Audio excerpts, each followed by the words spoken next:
δουλεύει πλέον στο Instagram. Όλο που από το 2022-2023 που είχαν βγει τα Reels είχαν πρωταγωνιστικό ρόλο, πλέον βλέπουμε και μια μεγάλη άνοδο στα καρουσέλ. Ειδικότερα όταν έχουν από πάνω κάποιον ήχο, ακόμα καλύτερα είναι κάποιο trending ήχος, έτσι εμφανίζονται και στο Reels tab, δηλαδή εκεί που καταναλώνεις βίντεο υλικό, πλέον φαίνονται και τα καρουσέλ, το οποίο παλιά δεν γινόταν. Επίσης έχουν το plus ότι όταν βγαίνουν στο Explore page τραβάνε πολύ πιο εύκολα το μάτι από ένα βίντεο. Είναι πολλής ο κόσμος που περνάει πολύ ώρα στο Explore page και θέλει να βλέπει φωτογραφίες αντί για βιντεάκια. Τα καρουσέλ αυτά μπορεί να είναι από απλά aesthetic καρουσέλ για κάποιο outfit, για κάποια έξοδο, να είναι κάποιο photo dump, μπορεί να είναι και κάτι πληροφοριακό που να δίνει value, ενημερωτικό για τα νέα του τομέα σου, του industry που είσαι, κάποιο πληροφοριακό καρουσέλ που δίνεις πληροφορίες ή tips. Ιδανικό είναι να έχει πάνω από 10 slides από ό,τι έχω δει εγώ. Τα Reels εννοείται έχουν ακόμα πρωταγωνιστικό ρόλο και δίνουν ένα καλό discoverability, δηλαδή σε βγάζουν μπροστά από νέο κοινό που δεν σε ακολουθεί ήδη. Οπότε σίγουρα 3 με 4 την εβδομάδα θα ήταν ιδανικά. Προτείνω πάντα να υπάρχει μια ισορροπία στο περιεχόμενο, για παράδειγμα 2 καρουσέλ την εβδομάδα και 3 με 4 Reels. Επίσης, κάτι που παίζει σημαντικό ρόλο είναι τα story. Θα είναι πάρα πολύ να χτίσει μια κοινότητα και πιάνει πάντα το μάτι του κοινού σου. Ειδικότερα αν είναι video story ή έχουν engagement stickers. Όσον αφορά τα κείμενα, η αλήθεια είναι πως επειδή έχει κάνει μια στροφή το Instagram από τη χρήση των hashtag στο SEO κείμενο, δηλαδή το Search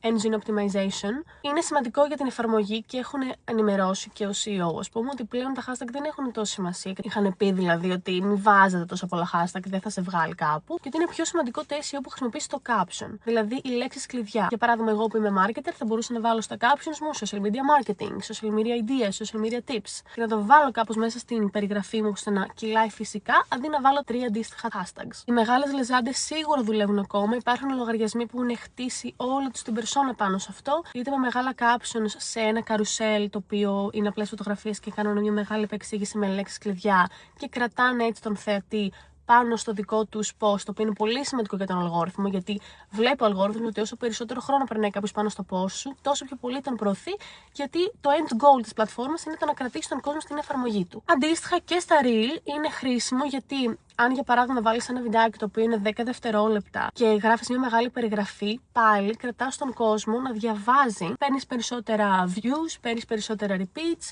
παίρνεις περισσότερο watch time και σε προωθεί καλύτερο αλγόριθμος. Για εμένα, αν μπορούμε να κάνουμε ένα caption το οποίο να έχει όντως νόημα, να μην είναι απλά φανφάρες, βάλουμε μέσα ώρες λέξεις κλειδιά και κρατήσουμε τον θεατή engaged αλλά με καλό τρόπο να προσφέρουμε κάτι, είναι μια πάρα πολύ καλή στρατηγική. Απλά είναι λίγο χρονοβόρο γιατί αποτελεί ολόκληρο copywriting.